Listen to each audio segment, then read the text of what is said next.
Salam sukses, kaya raya, sehat walafiat, bahagia, sejahtera. Dunia spiritual mengulas kejadian viral dari sisi spiritual. Akhirnya, FS didor oleh teman Baradae. Hai bro, apa kabar? Kali ini kita kedatangan tamu Mbak Olin yang akan bincang-bincang di acara Dunia Spiritual. Seperti biasa, saya Ki Altro akan menjawab semua pertanyaan yang terkait dengan dunia spiritual. Monggo Mbak Olin, apa yang mau di-share atau apa yang mau didiskusikan pada malam hari ini? Ya, soal hukum karma, apakah yang diterima FS adalah karma? Begini, dunia ini selalu memperhatikan ya, apa saja yang terjadi atau peristiwa apa saja yang dilakukan oleh umat manusia tidak luput dari pengamatan yang namanya alam semesta. Kadang orang tidak percaya, masa sih bahwa alam semesta ini sebenarnya bekerja seperti CCTV, Mbak. Jadi apapun yang dilakukan oleh umat manusia di muka bumi ini, semuanya tercover, tidak ada yang lepas dari pengamatan alam semesta. Apa yang dilakukan oleh Ferdy Sambo meskipun dengan argumentasi yang berbelit-belit, menghadirkan saksi ahli, menghadirkan saksi yang menguatkan bahwa dia tidak berbuat, dia tidak melakukan penembakan terhadap Brigadir Yosua, tapi alam semesta tidak bisa dibohongi seperti itu. Bagaimanapun, akhirnya majelis hakimlah yang menentukan, dan kita harus paham dan kita harus betul-betul percaya bahwa hakim yang amanah adalah wakil Tuhan di muka bumi ini. Sehingga apa yang diputuskan oleh hakim pada dasarnya adalah apa yang diputuskan oleh Tuhan. Sehingga kalau Mbak Oli tadi bertanya, apakah itu bagian dari hukum karma? Jawabannya adalah yes, itu hukum karma. Dan alam melakukan balancing. Saya kira itu Mbak Oli jawaban saya. Oke. Jadi yang mau saya tanyakan Pak, alam itu melakukan balancing seperti apa ya? Jadi begini, kalau kita menanam jagung, tumbuhnya juga jagung. Kita menanam padi akan tumbuh padi. Kalau kita menanam kejelekan, dalam konteks ini adalah Ferdy Sambo, telah terbukti di muka pengadilan bahwa dialah orang yang menyuruh Baradae dan dia juga ikut terlibat di dalam penembakan itu. Maka alam semesta melalui hakim telah memutuskan setimpal dengan apa yang dilakukan, yaitu hukuman mati yang dijatuhkan hakim kepada saudara Ferdy Sambo. Tapi kalau dari sisi Ferdy Sambonya sendiri, apakah itu adil ya Pak? Gitu. Bukankah kita menilik dari beberapa kasus di Indonesia ya, terutama kasus ini bisa jadi dari sisi Ferdy Sambo kebenarannya belum tentu seperti yang dituturkan dan dipaparkan di media gitu. Bisa jadi ada sisi lain yang sebenarnya belum terkuak. Jadi gini Mbak Olive, kalau pertanyaannya Mbak Olive seperti itu, apakah ini adil bagi Ferdy Sambo? Sebenarnya Ferdy Sambo sendiri itu adalah korban. Dia adalah korban. Kurban dari apa? Kurban daripada istrinya. Peristiwa pembunuhan terhadap Brigadir Yosua itu tidak akan terjadi manakala istrinya tidak melaporkan kejadian pelecehan seksual di Magelang.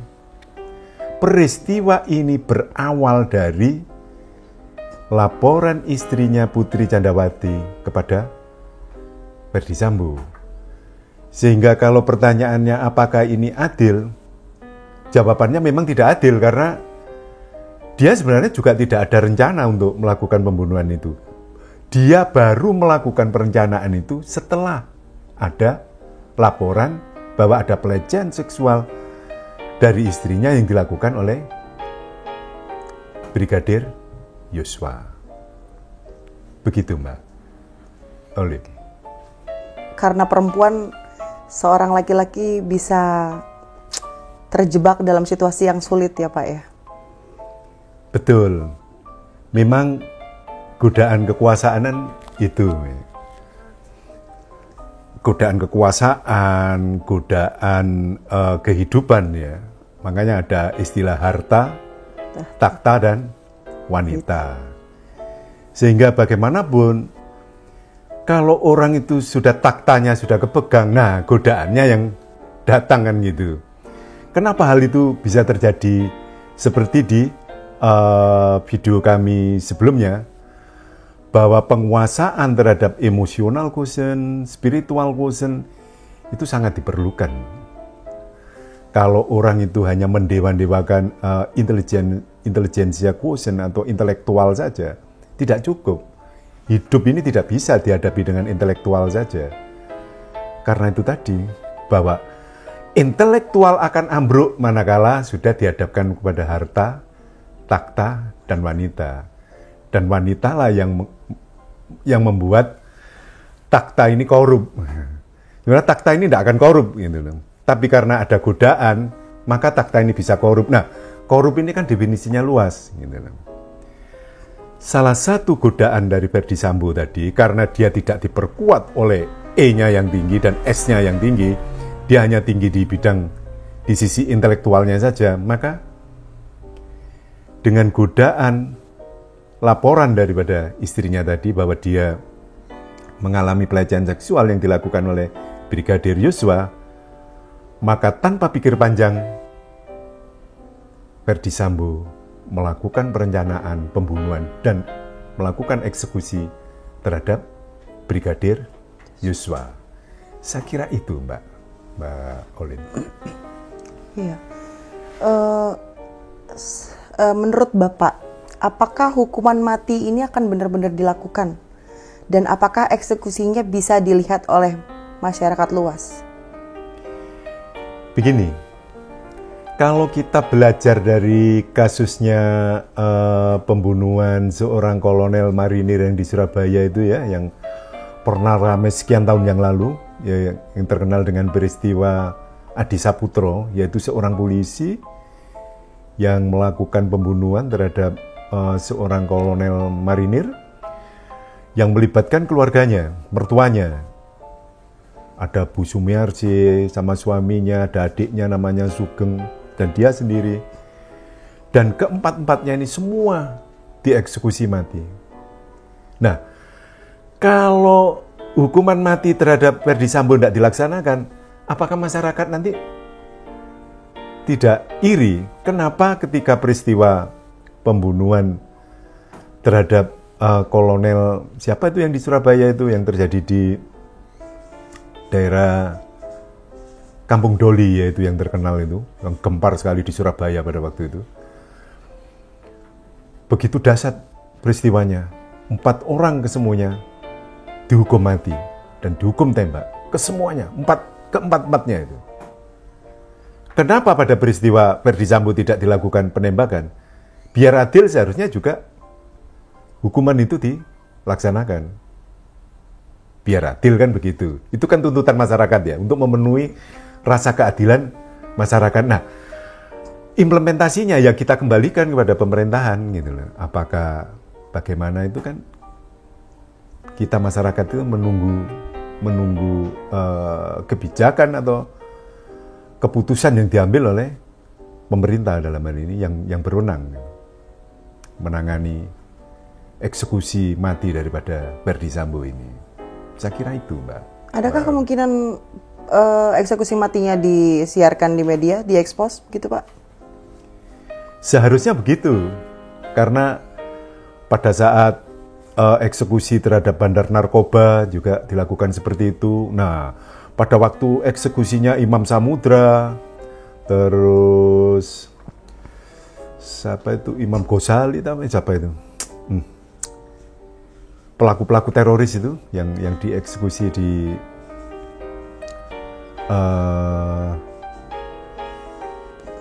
Cilacap itu loh, LP apa itu yang di Cilacap itu, Nusa Kambangan. Itu semua kan juga para teroris itu kan juga dieksekusi gitu, dihukum tembak kan. Nah, kalau Ferdy Sambo tidak mengalami seperti yang dialami para teroris, bandar narkoba, terus kasus pembunuhan yang dilakukan oleh Adi Saputro dan mertuanya itu, semua kan masyarakat jadi iri. Kenapa pada Ferdy Sambo tidak dilakukan seperti itu? Saya kira itu, Mbak, nanti keadilan di masyarakat itu akan mengalami distrust. Iya benar sih, Pak. Tapi itu lagi, Pak, lagi-lagi kan ada istilah di Indonesia, no pics hoax gitu ya, Pak ya. Jadi kalau nggak ada bukti secara realnya bahwa Ferdy Sambo dieksekusi mati, maka itu akan jadi pertanyaan panjang, apakah benar-benar dieksekusi mati ataukah seperti kasus-kasus sebelumnya, mungkin banyak sekali yang dinyatakan bersalah, kemudian dibui, tapi ternyata secara realnya tidak benar-benar dibui. Betul. Nah, inilah pentingnya kita pada saat ini menyuarakan seperti ini. Nah, suara kita ini kan kita berharap juga bahwa Departemen Hukum dan HAM bisa mendengar, Menko Polhukam, Mahfud MD juga bisa mendengar apa yang kita bicarakan, kita diskusikan pada malam hari ini ya. Kalau perlu sampai ke Presiden, ke Pak Jokowi ya, karena waktu eksekusi terhadap bandar narkoba itu Presiden sendiri itu yang memerintahkan bahwa semua kasus bandar narkoba harus dieksekusi mati, itu langsung instruksi dari Presiden pada waktu itu. Nah, dari sinilah sebenarnya kita juga ingin melihat sejauh mana keadilan yang akan dilaksanakan terhadap Ferdy Sambo, karena peristiwa yang lain juga mengalami eksekusi hukuman mati seperti bandar narkoba, para teroris, juga kasus pembunuhan di Surabaya itu yang dilakukan oleh Adi Saputro itu. Saya kira itu, Mbak, yang perlu kita sampaikan ini, agar semua masyarakat itu juga mendengar apa yang kita suarakan saat ini. Pak, boleh saya balik lagi ke masalah SQ tadi. Saya kan melihat Ferdy Sambo sebagai seseorang yang punya pangkat yang tinggi ya, Pak ya. Dan beliau pasti melewati banyak fase ujian pendidikan untuk semacam assessment untuk naik ke jenjang berikutnya. Nah, biasanya yang saya tahu untuk naik ke jenjang karir yang lebih atas itu pasti ada yang namanya ujian tentang EQ atau SQ gitu. Apakah kondisi fisik atau karena kelelahan dia jadi terpancing emosi atas aduan istrinya tadi, ataukah iling dan waspadanya ini hanya terpicu gara-gara emosi sesaat karena pengaduan istrinya?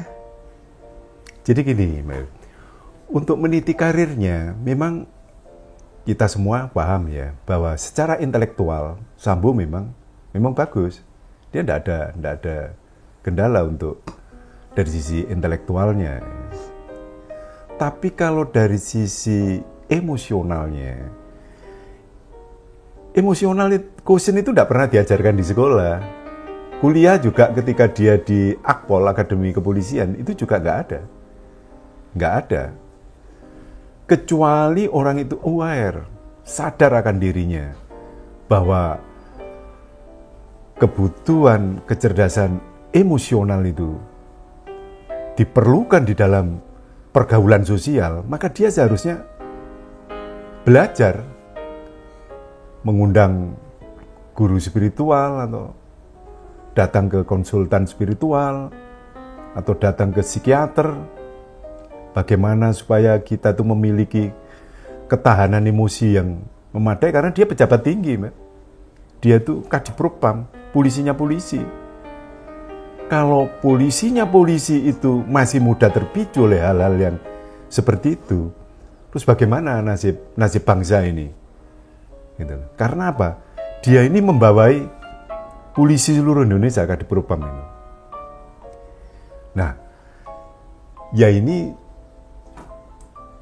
bagian juga masukan kepada pemerintah ya, bahwa alangkah bijaknya kalau pendidikan emotional quotient dan spiritual quotient itu diperkenalkan minimal di sekolah-sekolah, mungkin mulai SD, SMP, SMA, bisa pelajaran ESQ ini diberikan hanya dalam beberapa saat aja sebelum mereka lulus sekolah. Jadi katakanlah bisa 3 bulan sebelum mereka lulus ujian terakhir itu. Karena apa? Bahwa hanya sekitar 20% kecerdasan intelektual itu dibutuhkan dalam kehidupan bermasyarakat. Karena apa?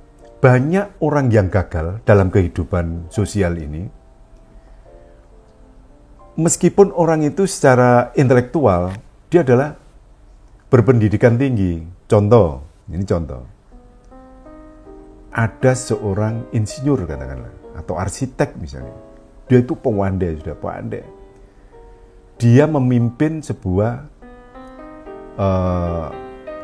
komunitas, katakanlah itu menjadi kepala bagian di sebuah pemerintahan atau perusahaan dan sebagainya. Saya ulangi ya, intelektualnya tinggi, orang itu pandai. Tapi ketika orang itu emosionalnya, quotientnya rendah, artinya orang itu mudah tersinggung, mudah marah, so dia tidak bisa memimpin organisasi atau komunitas atau kelompok yang ada di dalam naungan otoritas dia. Tentu dalam waktu yang singkat, orang itu tidak akan bisa bekerja sama dengan dia karena emosionalnya itu tinggi. Orang yang emosionalnya tinggi cenderung suka marah-marah, mudah tersinggung dan sebagainya, sehingga tidak bisa kolaboratif gitu loh. Sehingga komunitas atau di bagian pekerjaan itu, kalau katakanlah di bidang keuangan atau di bidang sosial gitu, dia akan itu ya, terpecah.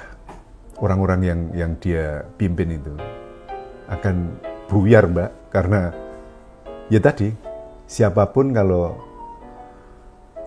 kalau memimpin itu otoriter dan tidak bisa akomodatif, tidak kolaboratif, saya kira ya siapapun yang dipimpin juga tidak enjoy ya, akan buyar. Apalagi kalau itu perusahaan swasta, dalam tempo yang singkat akan ditinggalkan oleh orang-orang yang bekerja di bawah naungan dia. Saya kira begitu, Mbak Uli. Ya. Menilik dari kasus Ferdy Sambo ini, Pak ya, saya berpikir mungkinkah ada pihak-pihak lain yang menunggangi kasus ini, memanfaatkan kondisi yang tidak kondusif untuk menyerang Ferdy Sambo? Gini, kasus Ferdy Sambo ini kan menyerap perhatian masyarakat besar-besaran ya, seluruh Indonesia ini. Bahkan sampai ada istilahnya itu, ada fannya Brigadir E. Wah, punya kelompok yang membackup dia karena merasa simpati terhadap apa yang dia lakukan. Nah, Kalau pertanyaannya apakah ada pihak-pihak tertentu yang memanfaatkan agar terjadi situasi tidak kondusif dan sebagainya, semua ini sudah dibuktikan di pengadilan yang lama sekali, prosesnya kan lama ini. Dan saksi-saksi yang dihadirkan juga mulai saksi di tempat peristiwa, di TKP, di tempat kejadian perkara semua, mulai pelepasan CCTV sampai para dokter forensik ya yang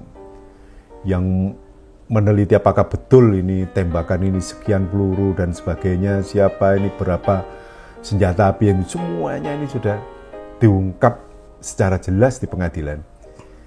Sehingga berdasarkan itu menurut saya tidak ada rekayasa apapun, tidak ada.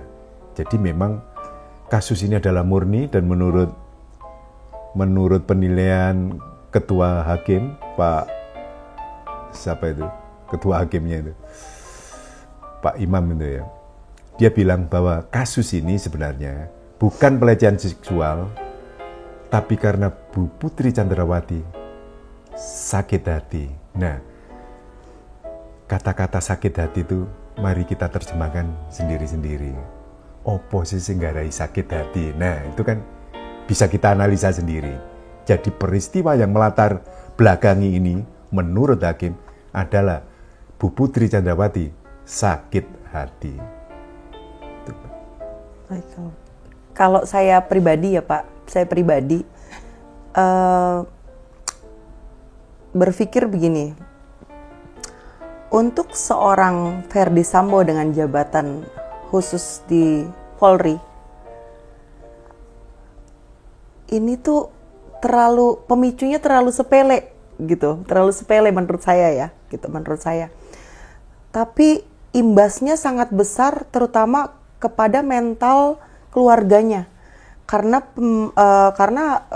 kasus ini terus-menerus diberitakan di berbagai media.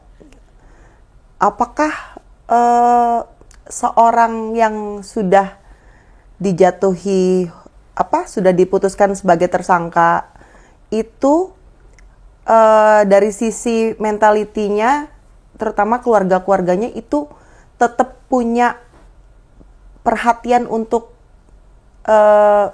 secara mental illness, mereka ada wadah nggak untuk apa ya Pak? Untuk memulihkan kepercayaan dirinya, misalnya anak-anaknya atau saudara-saudaranya gitu. Karena ini kan benar-benar kalau menurut saya itu hukuman dari masyarakat ya. Benar-benar dituding, mungkin 7 turunan ini tuh nggak akan selesai kayaknya. Gitu. Mental anak-anaknya, saya sendiri kalau berpikir, wah kalau saya anaknya dia atau saya adiknya dia atau saya kakaknya dia, saya pasti akan down, kayak kita menutup diri dari lingkungan segala macem gitu. Itu menurut Bapak bagaimana gitu, maksudnya kita menanggulanginya gitu Pak, kalau misalnya kita udah dapat hukuman masa kayak gitu? Persoalan ini tidak bisa dianggap sepele ya, karena ini menyangkut masalah harga diri seorang laki-laki. Laki-laki mana yang tidak terpancing emosinya manakala dilapori istrinya bahwa istrinya diperkosa oleh seseorang. Dan ini kan menyangkut harga diri. Namun demikian, sebagai seorang anggota kepolisian, apalagi beliau ini adalah Kadipropam, seharusnya minimal itu kan menanyakan apakah sudah ada visum. Dokter kalau betul-betul ada perkosaan itu kan minimal kan itu. Ini kan tidak ada visum, tidak ada bukti-bukti apa yang dari kedokteran yang bersifat ilmiah, kan tidak ada. Sebenarnya di situ kesalahan Ferdy Sambo itu. Jadi orang merasa harga dirinya jatuh sih boleh, hampir setiap orang kalau ngomong orang terpancing emosinya, saya kira semua laki-laki akan terpancing emosinya. Siapa orang tidak terpancing kalau istrinya diperkosa oleh orang. Tapi sebagai anggota polisi seharusnya dia yang pernah menjadi penyidik di Bareskrim Polri itu paham. Harusnya menanyakan apakah sudah visum. ke dokter bahwa Anda diperkosa, itu kan harus ada itu sebenarnya. Pertanyaan seperti itu. Nah, disinilah kita kembali kepada EQ-nya tadi, emotional quotient-nya tadi. Karena dia terpicu oleh emosinya, sehingga dia lupa menanyakan visumnya, kan begitu. Jadi persoalan ini sebenarnya kalau kita cari benang merahnya ya, posisi nyebabno sampai koyok gini itu kan juga semua orang menganalisa gitu loh. Ikut menganalisa masyarakat ini sebenarnya. Sampai motif itu, sampai hari ini semua orang kan juga menanyakan, lah kalau memang motif itu dianggap tidak ada perkosaan, terus motifnya apa? Akhirnya orang, apakah ini karena judi 303, apa karena ini persoalan narkoba, apa karena ini yang ada isu katanya Aiman Wicaksono itu ada uang sekian triliun yang disimpan di sebuah bank di Swiss. Akhirnya opini masyarakat itu berkembang kemana-mana. Dan yang terakhir adalah pendapat Hakim Ketua. Bahwa Hakim Ketua mengatakan bahwa peristiwa pembunuhan ini sebenarnya dipicu Bu Putri Candrawati sakit hati. Saya kira ulasan kita dalam acara Dunia Spiritual kita akhiri sampai di sini. Sampai ketemu pada ulasan-ulasan Dunia Spiritual selanjutnya yang membahas semua peristiwa-peristiwa spiritual yang terjadi di tanah air. Salam keajaiban.